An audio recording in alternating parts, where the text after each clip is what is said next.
warahmatullahi wabarakatuh. Ini emang pada punya utang banyak bagaimana? Hadir, hah? Punya masalah itu berkah. Sabab punya masalah, dosa diampunin. Ada orang-orang yang bertaubat, dia kejar amal soleh, dia kejar ibadah. Terus kemudian dia mendapati masalah semakin besar. Sesungguhnya itu tanda-tanda doanya dikabul, ibadahnya diterima. Kan pengen cepat lunas kan? Kalau pengen cepat lunas, terima resikonya. Betul. Terima resikonya itu kayak ada energi dikedepanin oleh Allah Subhanahu wa taala. Ada segala akibat yang tidak ditunda, langsung dihajar gitu. Kemampuan menerima, tidak melawan, itu akan menyelesaikan seluruh persoalan. Yang menyebabkan saudara-saudara nanti akan susah karena melawan. You fight your destiny, itu yang akan mengakibatkan saudara semua lumpuh. Dan akibatnya nanti macet mesinnya. Jadi perjalanan punya masalah itu harus dinikmati. Dan salah satu yang membuat saya menjadi tahan banting adalah saya membanting seluruh beban hutang saya menjadi konversi dosa. Itu yang membuat saya mengatakan kepada Allah, ahlan wa sahlan, seluruh akibatnya ahlan wa sahlan saya terima ya Rabb. Karena itu pula saya enteng menjalani hukuman, saya enteng diusir dari dalam tanda petik ya lingkungan saya, menjadi hina di mata keluarga saya terima. Seperti itu pula saudara-saudara harus menerima pulang dari sini. Dan sebenarnya 10 menit saya ini udah selesai, nggak usah ada lagi seminar.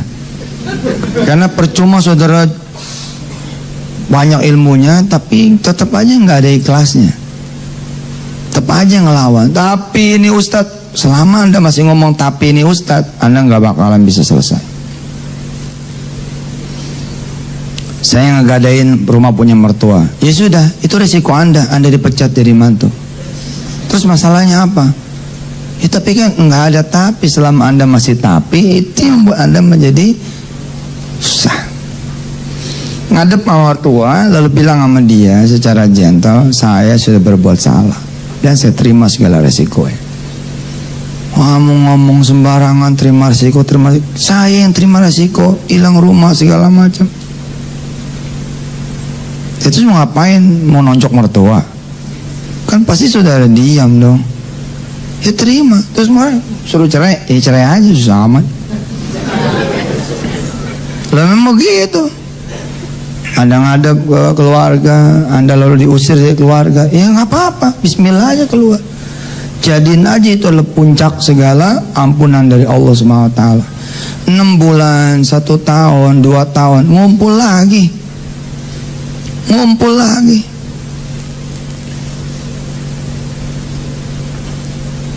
Umroh bareng, tawaf di Baitullah, cerita-cerita habis selesai tawaf.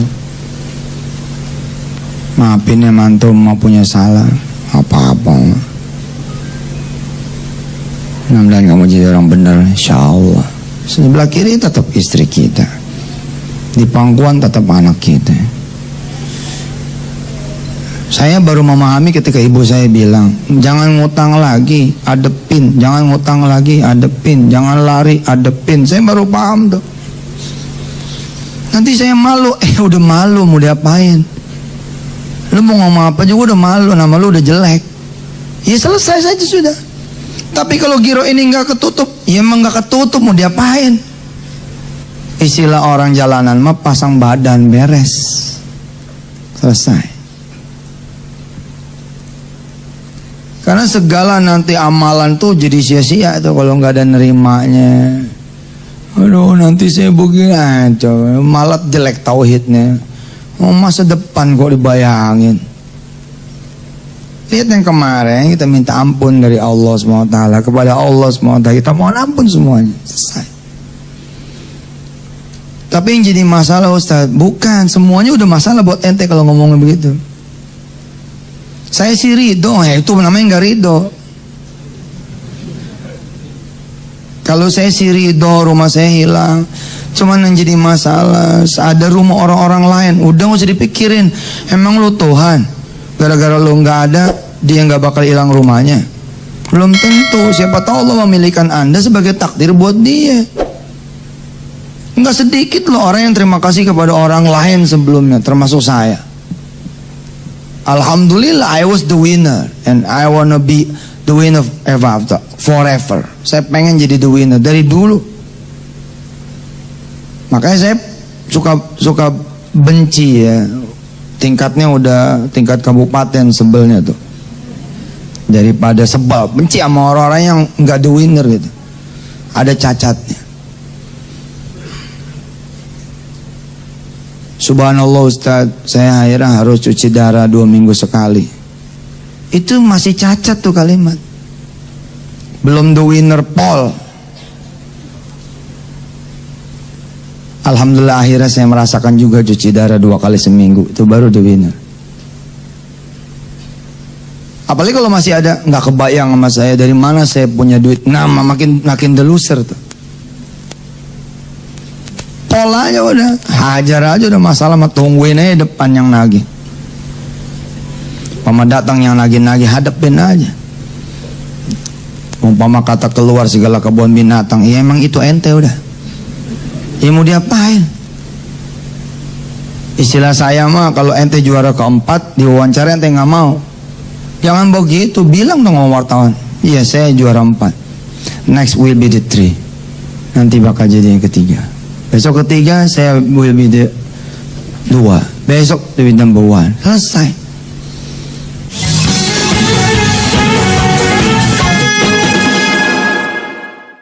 Hari ini, menit ini, detik ini, you are ya you are. Anda ya Anda. Jangan usah dilawan. Mau diapain lawan?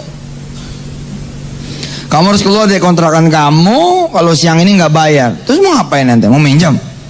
Itu yang membuat bibit. Jadi mulai utang baru, nggak kelar juga utang lama.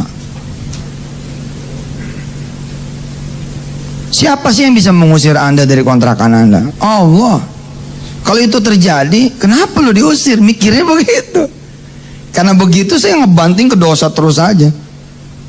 Utang pertama yang dibebankan oleh Allah kepada saya dari seseorang, pertama dalam sejarah hidup saya. Di gerbang pintu rumah dia saya bilang, Rabbana zalamna anfusana wa illam taghfir lana tarhamna lakunanna minal khasirin. Saya tahu apa yang sedang saya lakukan dan yang sudah saya lakukan, dan saya tahu sepertinya saya sedang menerima segala akibat yang pernah saya lakukan. Rabb, bila utang 30 juta ini masih kurang untuk menutup seluruh dosa-dosa saya, kasih lagi ya Rabb, saya ridho. Dan beneran dikasih lagi, nggak nyangka kalau Tuhan merespon. Beneran gue bilang. Kan gitu basa-basi kan begitu ya. Terima. Orang suka bilang, kenapa ya? Kok utang saya malah tambah gede? Ya itulah tanda-tanda Allah akan mengabulkan. Anda kan minta dikabulin. Dipercepatlah masa pengembalian, dipercepatlah masa pembayaran, tahanin. Habis itu selesai. Habis itu selesai. Tapi ya udahlah, masih ada tapi itu. Udah jalanin aja udah. Jalanin aja.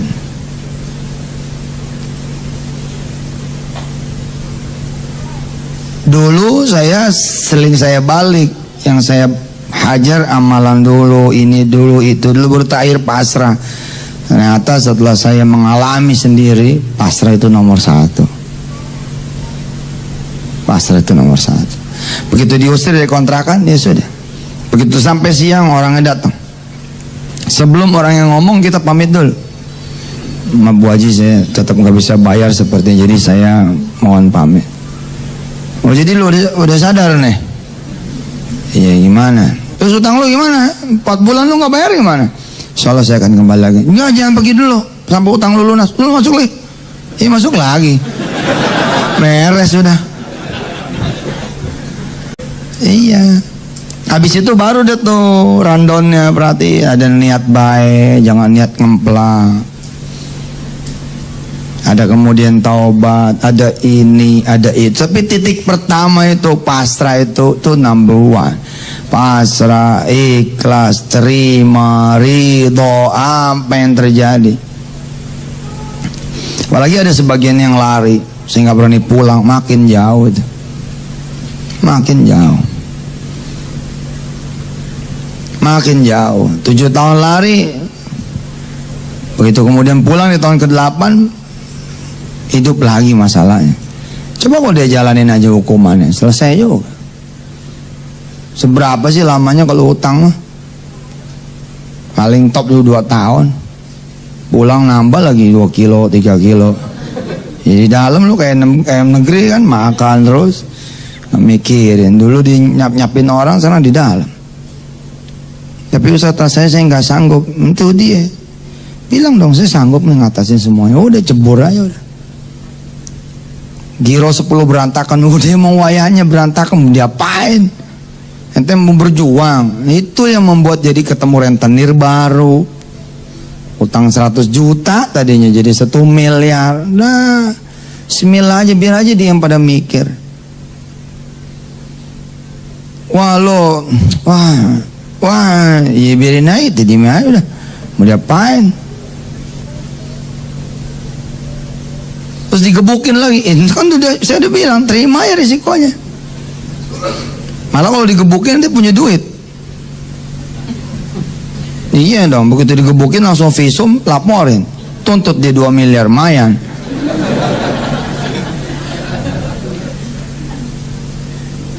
Itu dulu, baru nanti ada rundown berikutnya, termasuk mendoakan yang Anda punya utang. Sholatin buat dia, salawatin buat dia, dan seterusnya. Ayo lo masih ngelawan, apalagi nggak ada the winnernya, wah ada masalah. Saya punya usaha udah 15 tahun, masa sih harus hancur? Emang nggak boleh orang ngancurin usaha ente? Belagu bener ente. Lagian kayak nggak punya salah aja sama 15 tahun. Mau 15 tahun juga sholat pada nggak bener, sholat malam pada nggak ada, berani-beraninya komplain sama Allah. Ini kan gara-gara dia, wah makin gila lagi salahnya. Mana ada gara-gara dia? Atakhidu min dunihi alihatan yuridinir rahman bidurri la tughni anni syafa'atum syai'an wa la yunqidun. Enggak ada sebab orang. Saya kalau nggak ada dia nih, mana ada gara-gara dia, mana ada. Tapi udah emang bandel loh. Makanya saya paling malas nerima konseling orang-orang punya utang. Ini bener, jawaban buat dia adalah pulang, lu hadepin. Pulang. Saya usir nih. Macem-macem nih. Sebab ngomong macem-macem juga 2-3 jam, ujung-ujungnya saya harus apa? 2-3 jam ini, ujung-ujungnya apa? Terus saya mesti apa? Gila kan? 2-3 jam tuh. Kenapa? Yang ada di otaknya solusi, selalu solusi. Udah pasrah. Orang yang punya penyakit kanker pasrah, matinya cepet loh. Nyaman, enak, tenang, selesai. Udah. Kon, di sana ada paradise. Udah jannah di sana, udah heaven. Tapi kalau ngelawan, itu yang makin sulit.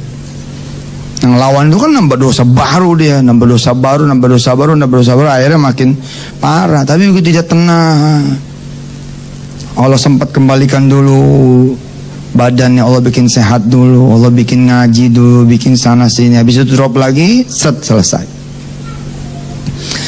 Tapi kalau makin ngelawan, makin habis. Lihat orang-orang yang kemo, habis betul. Bukan berarti nggak boleh ikhtiar. Ikhtiar itu baru bener kalau pasrahnya ada.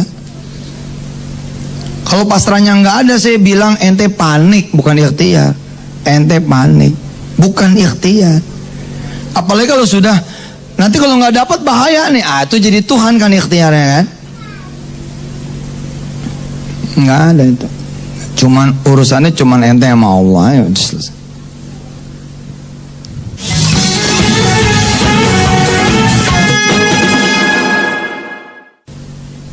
Jadi emang unik sekali ini urusan utang ini. 10.000 kali kelas, 10.000 ayat kursi nggak ngaruh. Selama tauhidnya nggak benar, imannya nggak benar, pasrahnya nggak benar, apa sih lagian gitu? Saya udah ahlinya loh ya, astagfirullahaladzim saya ngomong, mudah-mudahan Allah tidak mengadab saya. Artinya saya ngomong begini, nggak bisa saudara bilang, Ustadz nggak ngalamin sih. Saya pol ngalamin, digebukinnya iya, direndamnya iya, dihajar orang tengah jalan ya iya, dikepung orang sekampung ya iya. Sehingga saya bisa ngomong seperti ini. Dan itu jadi kenangan manis buat ente. Wah, yang ngegebukin juga berangkat umroh bareng-bareng. Nah, yang menjadi staf saya. Loh, itulah Allah. Itulah Allah. Kalau ente nggak percaya Allah itu luar biasa, rugi. Lagian berapa tahun sih hidup ente? Baru susah aja tahun ini. Enggak udah 7 tahun, ya baru juga 7 tahun. Hitung umur ente berapa? 37 toh. 30 tahun kemana aja? Kalau ente dibikin sama Allah 30 tahun susah, tapi 30 tahun senang, alias umur anda 60 tahun, tapi 30 tahun baru anda boleh komplain tuh. Palayu tibang hilang rumah gitu. Cuma diambil rumahnya. Ya pergi aja keluar ngontrak, susah amat gitu. Rumah disita. Ya, terus masalahnya apa buat anda? Tapi itu rumah dari kecil saya lahir. Cengeng. Tahu cengeng? Ngepelemin dia aja. Lari-lari ke pohon, dari satu pohon ke pohon yang lain, dari satu tiang ke tiangnya. Lu nyanyi ente mau ngapain? Ya salaman aja menasib. Ya sudah, hari ini hilang, insyaallah someday I will take again. Saya bakal ambil kembali. Selesai. Terus gimana? Ngontrak aja, itu dia masalahnya Ustaz. Ngontrak nggak punya duit, lu di masjid. Tapi ntar diusir, kan diusirnya masih entar, masih ada semalam enggak? Ya tinggal aja di semalam dulu. Pokoknya ikutin aja gitu, ikutin aja saat ikutin aja. Terus sampai flow-nya tuh, nah naik lagi saat. Ente datang lagi ke kampungnya ente diusir saat. Pokoknya kalau ente udah siap kehilangan apapun, lalu masuk saja Allah, selesai sudah urusan ente. Ente siap hilang keluarga, ente siap hilang rumah, ente siap hilang usaha, ente siap hilang anak, ente siap hilang semuanya. Kecuali ente minta sama Allah, jangan sampai Allah hilang dari saya, jangan sampai iman hilang dari saya. Semua akan diserahkan kembali sama anda. Paling telat nanti kalau anak nikah pasti nyari ente mau kemana sih? Mau walinya ente kok. Mau mana coba? Udah begitu aja udah saya mah. Dan gak mungkin ada orang pasrah lalu dibiarkan sama Allah menerima hukuman sedalam-dalamnya. Gak mungkin. Saya omongannya udah gak usah nyari utangan baru, gak usah berusaha juga untuk keluar dari kesulitan, dan sehingga ente jadi biasa aja lah. Kalau masih ada beras gitu ya, bikin aja nasi, masih ada kecap, goreng nasi goreng. Nikmatin aja dulu sebelum detik-detik datang itu kolektor-kolektor gitu. Nikmatin malam terakhir rumah anda, kira-kira begitu. Nikmatin malam terakhir rumah tangga anda, itu aja. Lihat omongan saya, besok pagi belum tentu. Tapi makin ente ngelawan, Allah makin menunjukkan kekuasaannya. Allah makin mengambil yang tadi. Itu cerita yang tadi itu bukan omong kosong. Oh jadi lu udah tahu lu punya masalahnya apa? Tahu. Terus gimana utang lu 4 bulan lu gak bayar? Terus gua mau nyari kemana? Iya, ntar saya kemari lagi. Nok aja ntar gua susah nyari lu lagi. Udah lu masuk dulu lah. Lu pikirin tuh gimana cara lu bayar utang kontrakan lah. Assalamualaikum, waalaikumsalam. Suruh balik. Padahal kemarin apa? Kalau lu gak bayar besok, gua keluarin lu. Tapi enggak juga tuh akhirnya. Saya datang ngadep sama seorang yang saya punya utang. Waduh, itu namanya diomelin 3 jam, 3 jam. Tapi hati ini udah kayak Bilal, Ahad, Ahad, Ahad, Allah, Allah, udah. Begitu 3 jam, dia panggil istrinya, Bu, masak nggak? Masak. Mau makan loh? Mau. Paling kalau ente tahu dosa ente apa, mau udah jangan lawan deh. Terima aja. Terima aja. Ikhtiarnya mana Ustaz ikhtiarnya? Intar, ikhtiar mentar, pasrah aja dulu. Siapa juga sih yang bisa nyerahin seseorang kecuali Allah? Siapa juga yang bisa membuat seorang anak benci kepada ayahnya kecuali Allah? Kalau Allah sanggup membuat seorang anak benci sama ayahnya karena ayahnya membuat ibunya menjadi tersiksa, kenapa Allah kemudian tidak mengembalikan lagi rasa kasih sayang kepada anak sehingga dia mencintai lagi ayahnya? Pasti bisa. Ini cermin nih, cermin. Dihancurin sama kita nih, hancur, prang. Oke, Allah sanggup tuh naikin lagi tuh. Jadi cermin utuh. Dan ini Pak, masih biasa buat Allah. Yang luar biasa, dihancurin di cermin nih, bang, hancur. Habis itu serpiannya ke bawah, dadang ke bawah, oke? Terus ada yang nyapu, serat, yang satu Bantar Gebang, yang satu Tanjung Priok, serpian yang satu lagi di Ancol, serpian yang satu lagi di Bogor, serpian satu lagi, semua Allah sanggup menyatukan kembali. Allah tuh. Allah tuh. Jalanin aja nih yang benar. Terus kisah bintang itu di dalam buku saya tuh, yang apa tuh, berpikir besar itu. Jadi ketika dia sudah sadar itu di posisi 30, 100, 90, 80, 70, 60, 50, 40, 30 di sini nih, dia sadar. Ente kan maunya habis 30 sadar, ngegeber tahajud, ngegeber duha, ngegeber sedekah. Ente kan maunya 31, 32, 33, 34, 35, 40, maunya gitu kan? 40, 41, 42, 43, 44, 50, dang, 70, 100. Tapi itu bukan ente yang ngatur, bos.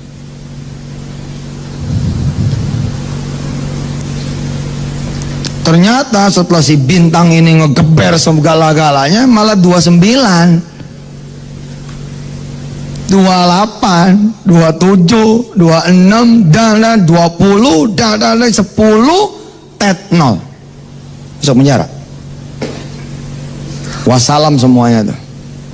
Nggak ada lagi mertua, nggak ada lagi istri, nggak ada lagi kerjaan, nggak ada lagi teman, nggak ada lagi semuanya. Tapi dia bilang, oh saya salah. Saya itu sadar bukan di 30, di sini nih, di 0 ini. Dia bangun lagi, 0, 1, 0,2, 0,3, terus naik, keluar. Begitu keluar, sampai luar dijemput sama ibinianya, sama suami, sama anaknya, sama mertuanya. Dia bingung, aku masih jemput? Iya, abang masih jadi laki saya. Mertuanya nanya, belum jatuh omongan kan dulu? Belum. Ya udah kalau belum mah, ya udah usahalah apa kira yang lancar sekarang mah. Itu bini kamu. Terus mereka mulai lagi dengan jualan bensin eceran. Bensin eceran mulai pom bensin 1, mulai pom bensin 3, mulai satu bis diberangkatkan umroh dan saya ada di dalamnya. Allah tuh. Allah. Saya ngebayangin nih 2-3 tahun lagi saudara ini pada datang ke saya. Ustazah, ada duit enggak? Mau minjem? Oh salah, kita mau bagi duit nih. Mau bagi berapa ya? Enggak gede sih, ya 2 miliar lah. Insya Allah, insya Allah, insya Allah, insya Allah. Asal berani ngadepin masa depan, ya. Apa yang mau disita udah dari sekarang bagi aja. Telepon aja bang, jangan sebulan lagi kelamaan, sitanya besok aja. Tapi kita belum ada jadwal, itu dia cepetin. Tapi enggak lah, usah lah. Ntar kita rapat dulu, komite dulu. Enggak, sekarang aja. Saya biar cepat selesai lah. Kan biasanya orang begini, ini rumah kan saya bangun, masih cuma gini lah. Oh, itu makin gede shoot, naik lagi shoot, naik lagi. Akhirnya kalau dulu selesai dengan selesai disita, sekarang nggak selesai lagi dengan disita. Mumpung masih kecil itu loh, mumpung masih boroknya tuh belum banyak gitu, udah pencet bang selesai. Bilang sama istri, mama nggak sanggup. Iya sih, nggak sanggup. Ya nggak sanggup ya Bismillah. Mama maunya apa?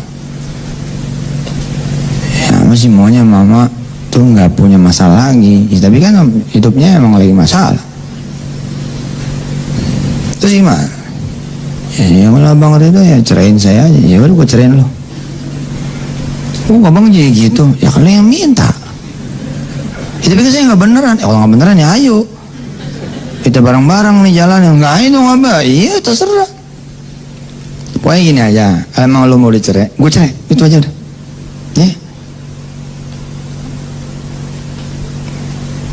Pulang dah dia. Didukung nih sama mertua, sama bapaknya dia.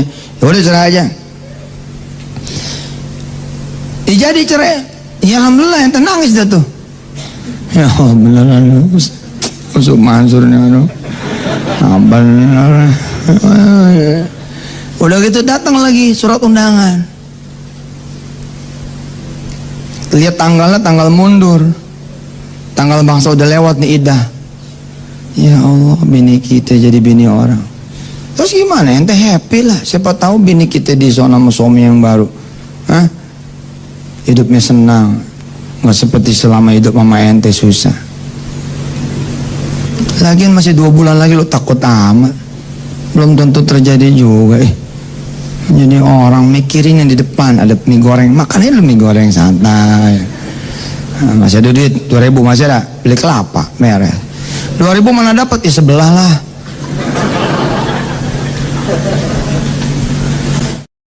Ternyata Allah bukain, lebih cepat perjalanan ente, sebulan selesai, dah. Masih ada hak idah ente. Ente datang ke istri ente. Assalamualaikum. Wah, suaranya beda di salam men. Waalaikumsalam. Cium tangan lagi bini. Saya udah lama nggak sentuhan. Wah, sernya ada lagi nih. Oh, subhanallah. Sehat deh, sehat bang. Abang boleh masuk? Ya kan ini rumah abang, masuk aja. Masuk aja itu udah rujuk, teman udah rujuk. Paham gak? Abang boleh masuk nih? Ya boleh lah, ini rumah abang. Ente masuk udah rujuk, nggak ada hak dia tuh. Nggak ada. Jadi gimana nih abang ngadu apaan nih? Ngadu apaan? Ya itu udah ada surat undangan buat kamu nikah. Itu baru contoh sih. Maksudnya baru contoh gimana? Itu contoh undangannya begitu. Jadi belum beneran nih. Belum tuh juga belum disetujuin. Tapi kenapa lo ngirim ke gua? Ya kesel aja sih sama abang. Oh coba betapa beruntungnya ente udah sabar, ente redo, ente ikhlas. Dan banyak kasus terjadi kok disita, ente tetap di situ. Nggak ada masalah kecuali suratnya nggak ada mente. Itu semua apa masalahnya gitu? Tanda tangan gitu. Terus apa yang mesti kami lakukan? Kamu jaga rumah ini, tapi ini bukan rumah kamu lagi. Jaga ya. Macam-macam kok. Baik pak. Sudah kami permisi. Ya. Assalamualaikum. Waalaikumsalam. Pergi. Saya ngomong sama istri. Pilih. Sertifikat dibawa. Notaris juga diadain. Bilang sama istri. Subhanallah. Iya. Terus kita masih di sini. Besoknya saya beli pohon. Beli pohon saya tanemin. Beli pohon saya taruh di sana. Istri saya nanya. Masih ditanemin pak? Masih lah, kalau nanti orang yang baru beli kan biar dia enak ninggalin. Oh gitu. Terus itu nambah ruangan sana, nambah aja nggak apa-apa. Nah, sebulan nggak datang, 2 bulan nggak datang, 4 bulan datang. Sehat Ustaz, sehat. Ibu titip salam sama Ustaz. Rumah ini nggak jadi diambil. Nah, terus ini kita bawa suratnya. Cuman ini ada yang harus ente tanda tanganin. Apaan ini? Ente tanda tanganin, ente mengakui utang. Sekian, mesti bayar sekian. Oh iya sini. Nah, tangannya susah amat. Dari dulu saya begini easy. Orang-orang bilang begini. Oh ente main gampang aja. Wah sudah. Urusannya apaan? Tangan aja. Nah, rumah aja disita. Tapi kan saya tetap harus bayar. Bayar aja mah. Tapi kan gak ada duitnya. Lihat dong tanggalnya. Tanggal sekian Anda mesti bayar per bulan sekian. Ya kan tinggal ngomong mau. Sama sih. Setelah dua saya bilang sama Allah, pertama terima kasih dulu nih surat rumah balik. Yang kedua alhamdulillah kalau udah bayar tanggal sekian. Ya udah saya bilang, jangan lupa tuh tanggal sekian ya Allah, kalau bisa 1 hari sebelumnya dapat duit, beres. Kalau nggak dapat duit gimana? Iya, hadapin lagi susah amat. Begitu aja hidup mah. Jangan dibudakin sama masalah. Begitu tanggal yang nggak ada, itu mau ngapain? Peristiwanya pasti balik-balik lagi kan? Ya hadapin aja lagi. Saya biasanya H-6, H-7 udah datang tuh. Bu, saya maaf nih nggak bisa bayar. Emang dari dulu begitu? Emang sih ada 6 hari lagi, coba aja dulu jajal. Iya, selalu diusahakan jajal. Dan saya udah nggak pusing kalau itu bukan masalah saya nggak mau pusing kalau itu bukan kesalahan saya, nggak mau tahu saya mah, nggak pengen mikir. Kalau mikirnya sakit otak saya. Itu bukan masalah saya, itu orang lain yang bikin. Itu nggak lah. Udah saya terima aja. Udah saya bayar. Begitu aja hidup mah. Lagi ente mau beruntung nggak hilang kaki. Kalau ente dihadapin sama 2 orang, yang satu stroke, yang satu tumor segede kepala gajah, terus bilang utangmu saya tanggung tapi penyakitku kupindahin ke kamu, ente pasti nggak mau juga. Atau Allah bayarin utang ente tapi Allah cabut semuanya, mata dicabut, telinga dicabut, kaki dicabut, utangnya ente lunasin.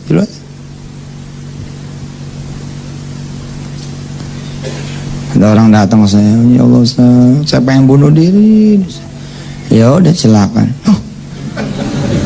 Ustaz begitu sih? Kayaknya ente yang mau. Itu pikir mestinya Ustaz ngelarang. Gak lah, silakan aja. Berarti Ustaz nyelakain saya. Ente yang ngomong bunuh diri. Belum tentu ente bisa. Coba aja jalan bunuh diri. Gampang apa bunuh diri? Kisah ente sendiri itu menarik. Coba percaya sama saya. 2-3 tahun lagi ente akan bisa ngomong seperti saya sama orang lain. Insya Allah. Berapa utang ente? 7 juta mas. Wah 7 juta aja. Gue 7,5.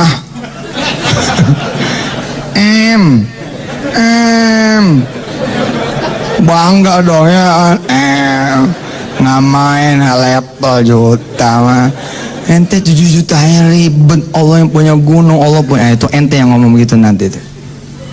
Ada orang lain, jangan saya mau dicerai sama suami saya karena saya. Ya udah, cerai aja nggak apa-apa. Ente akan bisa ngomong gitu. Saya bilang sama suami, minta maaf kalau abang mau ceraiin saya ceraiin. Kalau abang pengen yang lain, saya akan carikan. Udah ngomong sama abang son. Datang dia. Sebelum ente datang, karena udah pasrah, Allah balikin hati suami. Ya udahlah, gua mah yang penting lu sadar, ya. Jangan beli tas yang gak keruan lagi. Masa satu tas 250 juta? Lu dari mana duitnya? Sepatu sebelah sampai 14 juta gitu. Lah iya kan 2 pasang 28. Duitnya ada cuma separuh, beli separuh. Kata suami yang penting lu sadar. Kalau emang lu sadar, lu berhenti, ayo. Bismillah. Ternyata suaminya bukan mau nyerah, mau ngasih pelajaran aja. Entenya aja gedebak panik. Apalagi Allah mah gak pernah niat jahat, mente pada enggak pernah niat jahat. bismillah, bilang sama Allah, aku akan memulai hidupku yang baru. Kalau emang ini masalah menjadi dosa saya, terampuni, ampuni ya Allah. Habis ini saya terima semuanya. Dah, nikmati sisa hari ini, nikmati. Tar sholat zuhur, tar sholat asar, tar sholat maghrib, tar sholat isya, terus gitu. Sudah, terima semuanya. Dah, beres. Terus tentang amal-amal lagi gimana Ustaz? Nah, itu ilmu. Kalau memang perlu yang begitu, ya silakan. Silakan terusin seminarnya, terusin belajarnya, terusin kemudian kuliahnya, terusin ngajinya. Mudah-mudahan jadi ilmu. Mudah-mudahan Allah kasih kepasrahan di hati ibu bapak semua. Dan saya senang sekali kalau ada yang hadir kemari bukan karena utang, tapi pengen belajar. Karena sebagian muka-mukanya ini sebenarnya bukan muka punya utang. Sebenarnya iya. Ada juga orang-orang yang pengen datang, pengen tahu aja kayak apa sih gitu. Pengen tahu ilmunya supaya bisa ngasih tahu orang lain. Ya, insya Allah. Baik Bapak Ibu yang dirahmati Allah, terima kasih. Kita baca doa. Ikutin saya.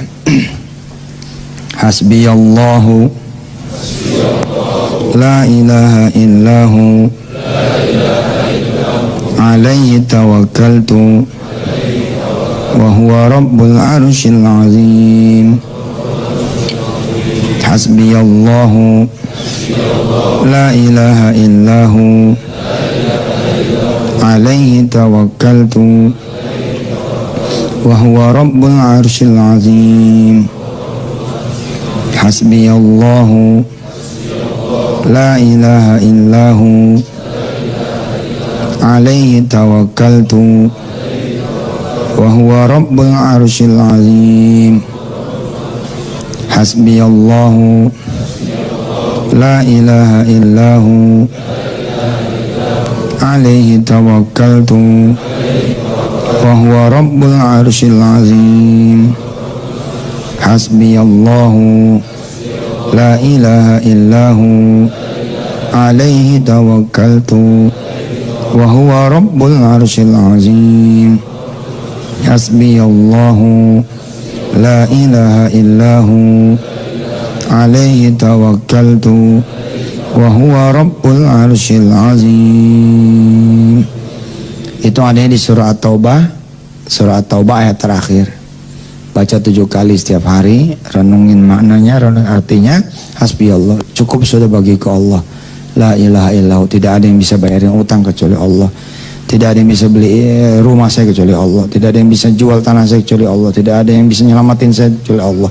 Tidak ada yang menghina saya kecuali Allah. Tidak ada yang memaki saya kecuali Allah. Tidak ada yang mojokin saya kecuali Allah. Tidak ada yang membuat saya sulit kecuali Allah. Tidak ada yang membuat saya menderita kecuali Allah. Semua tauhid. Alih tawakal itu kepadamu ya Allah, kuserahkan semuanya. Termasuk serahin semuanya yang memang pengen diminta mau, bagi aja udah. Wa rabbul arsyil azim. Dialah Allah, pemegang segala arsy yang agung. Bapak Ibu yang dirahmati Allah, pasrah, nerima, ridha, ikhlas, ini adalah the beginning, awalnya. Habis itu ada ilmu-ilmu yang lain yang memang perlu dipelajari. Anda harus jadi the winner diantaranya.